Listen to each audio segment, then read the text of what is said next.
നമസ്കാരം. ടെക്നോളജി ഇത്ര കണ്ടു വളർന്നിട്ടും നമ്മുടെ കേരളത്തിൽ ട്രഡീഷണൽ മെത്തേഡിന് യാതൊരു ചേഞ്ചും വന്നിട്ടില്ല എന്നതാണ് സത്യം. ഒരു ദിവസം കാലത്ത് വന്നിട്ട് ഒരു 5 മണിയപ്പോഴാണ് പോയത്. അപ്പോൾ അതുകൊണ്ട് അത്രയും തിരക്കുകളുണ്ട്. ഇപ്പം ഞാൻ വേറെ അവസ്ഥ ഇവിടെ ഉണ്ട് ഇവിടെ. പിന്നെ അത് മാത്രമല്ല, ഇവിടെ ഈ ക്യൂ നിൽക്കുന്നത് ഇവിടെ ഈ ഇത്ര സജ്ജീകരണമുള്ള അക്ഷയ വേറെ ഇല്ല. അപ്പോൾ അതുകൊണ്ട് വേറെ ചെറുതായിട്ടുള്ള സജ്ജീകരിച്ചുള്ള ഒരു ഇതിന് വേണ്ടി പ്രത്യേകമായിട്ട് ഒരു അക്ഷയ ചെറുതായിട്ട് ഒരു ക്യാമ്പ് രൂപീകരിക്കുക. അപ്പോൾ ഈ തിരക്ക് ഒഴിവാക്കാം. അത് ഇതുവരെ ആരും കഴിഞ്ഞിട്ടില്ല. അപ്പോൾ അതുകൊണ്ട് അങ്ങനെ ബുദ്ധിമുട്ടുള്ള ജനങ്ങളൊക്കെ ഉണ്ട്. അപ്പോൾ ആരും ഒന്നും പറയുന്നില്ല. ജനങ്ങൾ ഇങ്ങനെ ബുദ്ധിമുട്ട് അനുഭവിക്കലാണ്ട് വേറെ ഒരു നിർവാഹം കാണാനില്ല സർക്കാർ. അപ്പോൾ അതെന്താ വെച്ചാൽ തീരുമാനം ഞങ്ങൾ ചെയ്യേണ്ടവർ. അപ്പോൾ ഇതൊരു സജ്ജീകരണം ചെയ്തു തരാൻ പറഞ്ഞു. ഒരു വ്യക്തിക്ക് ഒരു അപേക്ഷ അയക്കുന്നതിന് ആ വ്യക്തിയെ സംബന്ധിച്ചിടത്തോളം അയാളുടെ ജനന സർട്ടിഫിക്കറ്റ് മുതൽ ഇൻകം, വരുമാനം, Aadhaar card, pan card, ration card, പിന്നെ അച്ഛൻ്റെ അമ്മയുടെയും ബാധ്യത സർട്ടിഫിക്കറ്റ്, പിന്നെ SSLC ബുക്ക്, +2, ഡിഗ്രി, അങ്ങനെ എല്ലാ സർട്ടിഫിക്കറ്റുകളും ഒരു ഫയലിലാക്കി ഈ ഫയലും കൊണ്ട് അക്ഷയ സെന്ററിന്റെ ഫ്രണ്ടിൽ പോയി ക്യൂ നിൽക്കുന്ന ഒരവസ്ഥയാണ് നമ്മുടെ കേരളത്തിലുള്ളത്. 100 പേരെങ്കിലും ക്യൂ നിൽക്കുമ്പോൾ ആ അക്ഷയ സെന്ററിൽ ഉണ്ടായിരിക്കുന്നത് 2 IT പ്രൊഫഷണൽസ് ആയിരിക്കും. ഈ നീണ്ട ക്യൂവിൽ നിന്ന് നമ്മുടെ ഊഴം എത്തുമ്പോഴായിരിക്കും അക്ഷയ സെന്ററിൽ നിന്നും അവർ പറയുന്നത് നമ്മുടെ കയ്യിലിരിക്കുന്ന സർട്ടിഫിക്കറ്റ് മാത്രം പോരാ, ഉദാഹരണത്തിന് ഒരു നേറ്റിവിറ്റി സർട്ടിഫിക്കറ്റ് വാങ്ങിക്കണം, അതിനുവേണ്ടിയാണ് നമ്മളെ അപ്ലൈ ചെയ്യാൻ ചെന്നതെങ്കിൽ ഉടനെ പറയും പഞ്ചായത്ത് മെമ്പർ സാക്ഷ്യപ്പെടുത്തിയ സർട്ടിഫിക്കറ്റ് കൂടി വേണമെന്ന്. ഇതെല്ലാം കഴിഞ്ഞു, നമ്മൾ അപേക്ഷ വെച്ചു. അപ്പോഴാണ് നമ്മുടെ ഫോണിലേക്ക് ഒരു മെസ്സേജ് വരുന്നത്, നിങ്ങളുടെ അപേക്ഷ റിജക്റ്റ് ചെയ്തു എന്ന്. വീണ്ടും നമ്മൾ ഇതേ സർട്ടിഫിക്കറ്റുകൾ കൊണ്ട് അതാത് ഉദ്യോഗസ്ഥരെ നേരിൽ കണ്ട് അവരുടെ സാക്ഷ്യപ്പെടുത്തുന്ന സർട്ടിഫിക്കറ്റിന് വേണ്ടി ഓരോ ഓഫീസുകളിലും കയറി ഇറങ്ങുന്ന ഒരു അവസ്ഥ കൂടി ഇപ്പോൾ നിലവിലുണ്ട്. നിങ്ങൾക്ക് എന്താ ആവശ്യം? ഇപ്പോ എനിക്കൊരു വരുമാന സർട്ടിഫിക്കറ്റ് വേണം. അതിന്റെ നടപടിക്രമങ്ങൾ എന്തൊക്കെയാണെന്ന് പറയും. നിങ്ങൾക്ക് ഇപ്പൊ എന്താ അറിയേണ്ടത്? നടപടിക്രമങ്ങൾ അറിയണോ അതോ വരുമാന സർട്ടിഫിക്കറ്റ് വേണം? വരുമാന സർട്ടിഫിക്കറ്റ് വേണം. ഇതിന്റെ അപേക്ഷ എവിടെ? അപേക്ഷ കണ്ട് അപേക്ഷ തരാൻ നിങ്ങൾ സർട്ടിഫിക്കറ്റ് തരില്ലാന്ന് എനിക്കറിയാലോ. പിന്നെന്താ തരൂ. അപേക്ഷ തരാൻ സമയമായോ? ഈ തിരിച്ചറിയൽ രേഖകളില്ലേ, അത് അതുണ്ടല്ലോ. വീട്ടിലല്ലേ? അത് വീട്ടില. ഇങ്ങോട്ട് കൊണ്ടുവരണം. നിങ്ങളിപ്പോ ഒരു കാര്യം ചെയ്യും, ഈ വരുമാനത്തിന്റെ ആ സർട്ടിഫിക്കറ്റ് ഒന്ന് എനിക്ക് തന്നാ മതിയെന്ന്. അതൊക്കെ ഉണ്ട്, അതൊക്കെ ഞാൻ പിന്നെ കൊടുത്ത് കാണിച്ച പോരെ. ചേട്ടാ അതില്ലാതെ ഇവിടെ ഒന്നും ചെയ്യാൻ പറ്റില്ല. എന്താണ് ആവശ്യം? എന്താണ്? ജോലിക്ക് അപേക്ഷിക്കും. ഇപ്പൊ സമയമില്ല, നാളെ. അയ്യോ സാറേ, അത് പറ്റൂല. നാളെ ലാസ്റ്റ് ഡേറ്റാ. ആണാ? എന്നാ പിന്നെ നാളെ വൈകുന്നേരം വന്നാൽ മതിയായിരുന്നല്ല. സാറേ എനിക്ക് ഒരു പേപ്പർ കൂടി സൈൻ ചെയ്ത് കിട്ടണ്ടേ? സംഭവം ശരിയൊക്കെ, പക്ഷെ 100 രൂപ ഫീ വരും കേട്ടോ. അല്ല സാറേ, ഈ അംഗീകൃത ഫീസ് 10-20 വരുള്ളൂ എന്നുള്ള കേട്ട്. എന്നാ പിന്നെ അംഗീകൃത ഫീസ് കൊടുത്തിട്ട് നാളെ ശരിയാക്കിയാൽ മതി. ഹലോ, നിങ്ങൾ ഇന്ത്യൻ സിറ്റിസൺ ആണോ? അല്ല അല്ല അല്ല അല്ല, സോറി, റോങ് നമ്പർ. തലച്ചു. ഇതെന്തേ കാണിച്ചു വെച്ചിരിക്കണേ? എനിക്ക് മനസ്സിലാവില്ല. അതാണ് വരുമാന സർട്ടിഫിക്കറ്റ്. വരുമാന സർട്ടിഫിക്കറ്റ് എനിക്ക് മനസ്സിലായി. ഇതെന്താ, എത്ര വരുമാനം എഴുതി വെക്കിട്ടുള്ളത് നിങ്ങൾ? ഇത് 1,50,000. റേഷൻ കാർഡിലുള്ള വരുമാനം നോക്കിയിട്ടല്ലേ നിങ്ങൾ ഇതിന് അടിക്കേണ്ടത്. നമ്മള് വില്ലേജ് ഓഫീസർ തരുന്ന ഒരു ഇത് വെച്ചാണ് നമ്മളിവിടെ നിങ്ങളുടെ ഡീറ്റെയിൽ എഴുതി വിടണത്. വില്ലേജ് ഓഫീസർ ചെല്ലുമ്പോൾ അക്ഷയയിൽ പോയിട്ട് ശരിയാക്കി പറയും. അക്ഷയയിൽ വന്നു കഴിയുമ്പോൾ നിങ്ങൾ വില്ലേജ് ഓഫീസറെ കുറ്റം പറഞ്ഞാൽ 1.5 ലക്ഷം രൂപ എന്നുള്ളത് നിങ്ങൾക്ക് എത്ര ആക്കണം? എനിക്ക് 1 ലക്ഷം രൂപയുടെ താഴെ കിട്ടിയാൽ മാത്രമേ എനിക്ക് സബ്സിഡി കിട്ടുള്ളൂ. ഇത് അക്ഷയ സെന്ററുകളിൽ മാത്രമല്ല, സർക്കാർ, പ്രൈവറ്റ് സ്ഥാപനങ്ങളിലും ഓഫീസുകളിലും വിദ്യാഭ്യാസ സ്ഥാപനങ്ങളിലും എല്ലാം ഈ ഒരു പ്രശ്നമാണ് നമ്മൾ അഭിമുഖീകരിച്ചുകൊണ്ടിരിക്കുന്നത്. എന്നാൽ ഇക്കാര്യത്തിൽ നമുക്കൊരു പ്രോപ്പർ സൊല്യൂഷൻ ഉണ്ടാവേണ്ടതുണ്ട്. നാളെ വരാനോ? ഇവിടുന്ന് പറഞ്ഞോ? അങ്ങനെ വരാൻ വഴിയില്ലല്ലോ. പ്രജീഷ് സാർ, ഇയാളോട് ആരാ നാളെ വരാൻ പറഞ്ഞേ? നാളത്തേക്കൊന്നും ഞങ്ങൾ ശരിയാക്കാറില്ല. സാർ ഒരു കാര്യം ചെയ്യൂ, പോയിട്ട് നാളെ വരൂ. ഡൗൺ ആണ്, സെർവർ ഡൗൺ ആണ് സാർ. ഞാൻ എന്ത് ചെയ്യാനാ സാർ? ഇത് പറ്റില്ല സാർ, ഒറിജിനൽ തന്നെ വേണം. സാർ പോയിട്ട് ഒറിജിനൽ കൊണ്ടുവരും. പെൻഷന്റെ 3ാമത്തെ കൗണ്ടറിൽ ആളില്ലേ? അത് അവിടെ പോയി നിന്നോളൂ. ആരെങ്കിലും മാം ആധാർ കാർഡ് എടുക്കാൻ. മാം ആധാർ കാർഡ് എടുക്കാൻ. മാം ആധാർ കാർഡ് എന്ത് ചെയ്യാനായിരുന്നു? മാം ആധാർ കാർഡ് എടുക്കാൻ. മാഡം ഇതിന്റെ അക്കൗണ്ട് ഹോൾഡർ മാഡത്തിന്റെ മോളായോണ്ട് മോളുടെ സൈൻ തന്നെ. ബ്രേക്ക്. ഞാൻ കേരളം വിട്ട് സഞ്ചരിച്ചപ്പോഴാണ് മനസ്സിലാകുന്നത് മറ്റിതര സംസ്ഥാനങ്ങളിൽ അക്ഷയ സെന്ററുകൾ ഇല്ല എന്നത്. അതിനൊരു ഉദാഹരണമാണ് മധ്യപ്രദേശ്, സെന്റർ ഓഫ് ഇന്ത്യ. അവിടെ എല്ലാവിധ സർട്ടിഫിക്കറ്റിന് അപേക്ഷ അയക്കുന്നതിനും യൂണിവേഴ്സിറ്റി അഡ്മിഷന് വേണ്ടി ആപ്ലിക്കേഷൻ വയ്ക്കുന്നതിന്, കോളേജുകളുടെ ലിസ്റ്റ് നോക്കുന്നതിന്, നമ്മുടെ റിസൾട്ട് അറിയുന്നതിന്, പിന്നെ കോളേജിൽ ഫീസ് അടയ്ക്കുന്നതിന്, എക്സാമിനേഷൻ രജിസ്ട്രേഷൻസിന്, ഗ്യാസ് കണക്ഷൻ ബുക്ക് ചെയ്യുന്നതിന്, ഓരോ ബില്ലുകളും പേയ്മെന്റ് ചെയ്യുന്നതിന്, ഗവൺമെന്റ് ജോബിന് അപ്ലൈ ചെയ്യുന്നതിന്, ലാൻഡ് റെക്കോർഡ്സ് കീപ്പ് ചെയ്യുന്നതിന്, ആപ്ലിക്കേഷൻ സ്റ്റാറ്റസ് ട്രാക്ക് ചെയ്യുന്നതിന്, ഗവൺമെന്റ് പോളിസികൾ, അപ്ഡേഷൻസ്, സ്കീമുകൾ ഇതെല്ലാം ജനങ്ങൾക്ക് അറിയുന്നതിനും അപേക്ഷിക്കുന്നതിനും തുടങ്ങിയ എല്ലാ കാര്യങ്ങൾക്കും ഒരു സെൻട്രൽ ഓൺലൈൻ പ്ലാറ്റ്ഫോമാണ് ഈ MB ഗവൺമെന്റിനുള്ളത്. അതാണ് MB online portal.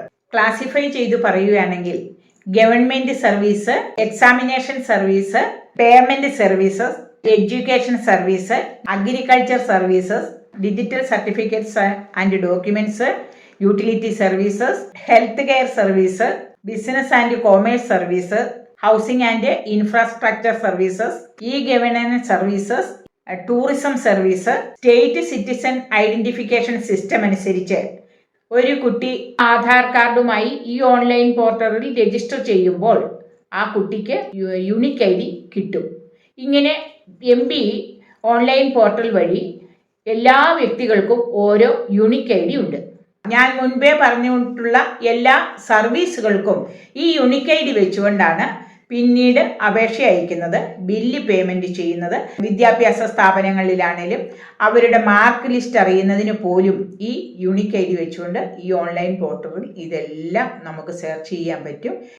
For example, ഈ കുട്ടിക്കൊരു ജോബിന് അപ്ലൈ ചെയ്തു, ഇന്റർവ്യൂവിന് വിളിച്ചു. അപ്പോൾ ആ സ്ഥാപനത്തിൽ ചെല്ലുമ്പോൾ ആ ഇന്റർവ്യൂ ചെയ്യുന്ന ഇന്റർവ്യൂ ബോർഡിൽ ഇരിക്കുന്നവർക്ക് ഈ യൂണിക് ID പറഞ്ഞു കൊടുക്കുമ്പോൾ ആ യൂണിക് ID വെച്ചുകൊണ്ട് ആ കുട്ടിയെ സംബന്ധിച്ചുള്ള അവരുടെ പേരൻസിന്റെ ഡീറ്റെയിൽസ് ഉൾപ്പെടെ ഈ MB ഓൺലൈൻ പോർട്ടലിൽ അവർക്ക് കണ്ടെത്താൻ സാധിക്കും. അതിലുള്ള എല്ലാ ആ കുട്ടിയെ സംബന്ധിച്ചിടത്തോളം എല്ലാ രേഖകളും ആ MB ഓൺലൈൻ പോർട്ടലിൽ അവൈലബിൾ ആയതുകൊണ്ട് എല്ലാം വളരെ ഈസിയാണ്. ഒരുപാട് സർട്ടിഫിക്കറ്റുകൾ നമ്മളിങ്ങനെ അക്ഷയ സെൻറ്ററിൽ കയറി ഇറങ്ങുമ്പോൾ നമ്മുടെ കക്ഷത്തിൽ ഒരു ഫയൽ കാണും. ആ ഫയലിനകത്ത് നമ്മുടെ എല്ലാ രേഖകളും ഉണ്ടാവും. ഈ രേഖകളൊന്നും വെരിഫൈ ചെയ്യേണ്ടി വരുന്നില്ല.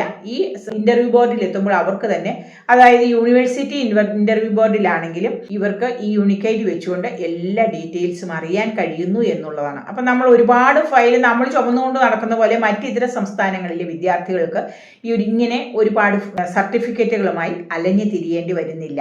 MB ഓൺലൈൻ പോർട്ടൽ വഴി ഒരു കാസ്റ്റ് സർട്ടിഫിക്കറ്റിന് അപ്ലൈ ചെയ്യുമ്പോൾ അച്ഛനും അമ്മയും ഏത് മതത്തിലാണ്, ഏത് കാസ്റ്റിലാണ് എന്നെല്ലാം ഈ ഓൺലൈൻ പോർട്ടലിൽ അവൈലബിൾ ആയതുകൊണ്ട് ഈ വെരിഫൈ ചെയ്യുന്ന ഉദ്യോഗസ്ഥർക്ക് ഇത് വളരെ എളുപ്പമാണ്. അപ്പോൾ നമ്മളൊക്കെ ഒരു കാസ്റ്റ് സർട്ടിഫിക്കറ്റിന് അപ്ലൈ ചെയ്യുമ്പോൾ അച്ഛൻ്റെയും അമ്മയുടെയും കാസ്റ്റ് സർട്ടിഫിക്കറ്റ് വേണം, അതിന് ഇത്ര വർഷം പഴക്കമുള്ള വേണം, അവരുടെ മുൻ തലമുറയുടെ കാസ്റ്റ് സർട്ടിഫിക്കറ്റ് വേണം, ഇങ്ങനെയൊക്കെ ആവശ്യപ്പെടുന്ന ഒരു സിസ്റ്റം ഈ മറ്റിതര സംസ്ഥാനങ്ങളിൽ ഇല്ല എന്നുള്ളതാണ്. കാരണം ഈ MB ഓൺലൈൻ പോർട്ടലിൽ യൂണിക് ID അടിച്ചു കൊടുക്കുമ്പോൾ ആ കുട്ടിയെ സംബന്ധിച്ചിടത്തോളം, അവരുടെ മുൻ തലമുറകളെ സംബന്ധിച്ചിടത്തോളമുള്ള എല്ലാ രേഖകളും ഇതിൽ ഓൾറെഡി അവൈലബിൾ ആയതുകൊണ്ട് ഇതിനകത്ത് മറ്റുള്ള ഒരു തിരുത്തലുകളോ അതല്ലെങ്കിൽ അതിനകത്തൊരു കള്ളത്തരോ ഒന്നും ഉണ്ടാകുന്നില്ല. അതുകൊണ്ട് അപേക്ഷിക്കുന്ന വ്യക്തിക്കും അപേക്ഷ സാങ്ഷൻ ആകുന്ന ഉദ്യോഗസ്ഥർക്കും ഇത് വളരെ എളുപ്പമുള്ള ഒരു സിസ്റ്റമാണ്. ഇത് MBയിൽ മാത്രമല്ല, UP, ആന്ധ്ര, തമിഴ്നാട്, കർണാടക എന്ന് വേണ്ട നമ്മുടെ ഇന്ത്യയിൽ തന്നെയുള്ള സംസ്ഥാനങ്ങളിലും ഈ സിസ്റ്റമാണ് നിലനിൽക്കുന്നത്. കേരളത്തിൽ നമ്മൾക്ക് PSCക്ക് അപ്ലൈ ചെയ്യാൻ PSCക്ക് പ്രത്യേകം ഒരു വെബ്സൈറ്റ്, അതിനകത്ത് നമ്മുടെ മാർക്ക് ലിസ്റ്റുകൾ രേഖപ്പെടുത്തി കഴിഞ്ഞാൽ അത് ഓൾറെഡി അതിനകത്ത് അവൈലബിൾ ആണ്. അതുകൊണ്ട് പുതിയ ഒരു അപേക്ഷ കഴിഞ്ഞു, പിന്നെ അടുത്ത വർഷം വേറൊരു PSCക്ക് വേറൊരു ആപ്ലിക്കേഷൻ അയക്കുമ്പോഴും നമ്മൾ അപ്പോഴും മാർക്ക് ലിസ്റ്റ് ആഡ് ചെയ്യേണ്ടി വരുന്നില്ല. എന്നതുപോലെ തന്നെയാണ് MBയിൽ ഇതിനെല്ലാത്തിനും കൂടി ഇപ്പോൾ ഗവൺമെന്റിന്റെ അണ്ടറിലുള്ള ഒരു സ്ഥാപനത്തിൽ ജോബിന് അപ്ലൈ ചെയ്യുമ്പോഴാണെങ്കിൽ എല്ലാത്തിനും കൂടി ഒറ്റ വെബ്സൈറ്റേ ഉള്ളൂ. അതേസമയം കേരളത്തെ സംബന്ധിച്ചിടത്തോളം ഇലക്ട്രിസിറ്റി ബില്ല് അടയ്ക്കുന്നതിന് KSEBയുടെ ഒരു വെബ്സൈറ്റ്, നമുക്ക് LIC ഫീസ് പേയ്മെൻറ്റ് ചെയ്യുന്നതിന് അതിനൊരു വെബ്സൈറ്റ് വേറെ, ഇങ്ങനെ സെപ്പറേറ്റ് എല്ലാ വിഭാഗങ്ങൾക്കും സെപ്പറേറ്റ് വെബ്സൈറ്റുകളുണ്ട്. അതേസമയം മറ്റിതര സംസ്ഥാനങ്ങളിൽ എല്ലാത്തിനും കൂടി ഒരൊറ്റ വെബ്സൈറ്റേ ഉള്ളൂ.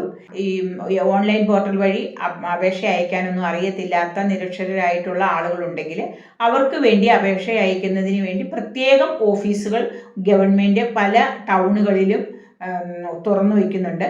കൂടാതെ ഈ നിരക്ഷരരായിട്ടുള്ള ആളുകൾക്ക് ഈ വെബ്സൈറ്റുകളെ കുറിച്ചുള്ള അറിവ് കൊടുക്കുന്ന ടെക്നോളജി സംബന്ധിച്ചുള്ള ക്ലാസ്സുകളും കൗൺസിലിങ്ങും ഈ സംസ്ഥാനങ്ങളിലൊക്കെ നടത്തി വരുന്നുണ്ട്. ഇത്തരം ഓഫീസുകളിൽ തിരക്കുണ്ടാവുന്നില്ല, കാരണം നിരക്ഷരരായിട്ടുള്ള ആളുകൾ വളരെ കുറവായിരിക്കും. എന്നാൽ കേരളത്തെ സംബന്ധിച്ചിടത്തോളം ഈ അക്ഷയ സെന്ററിൽ പോയി ഇങ്ങനെ പ്രായമായവരാണെങ്കിൽ പോലും തമ്പ് ഇംപ്രഷൻ വേണമെന്ന് പറഞ്ഞ് കസേരയിലൊക്കെ ഓരോ പ്രായമായ വ്യക്തികളെ എടുത്തു കൊണ്ടുപോയി അക്ഷയ സെന്ററിൽ അപേക്ഷ അയക്കുന്നിടത്ത് കൊണ്ടുപോയി ഇരുത്തുന്ന ഒരവസ്ഥയൊക്കെ നമ്മുടെ കേരളത്തിലാണ് നിലനിൽക്കുന്നത്. ഈ ഒരു സിസ്റ്റം മാറണം.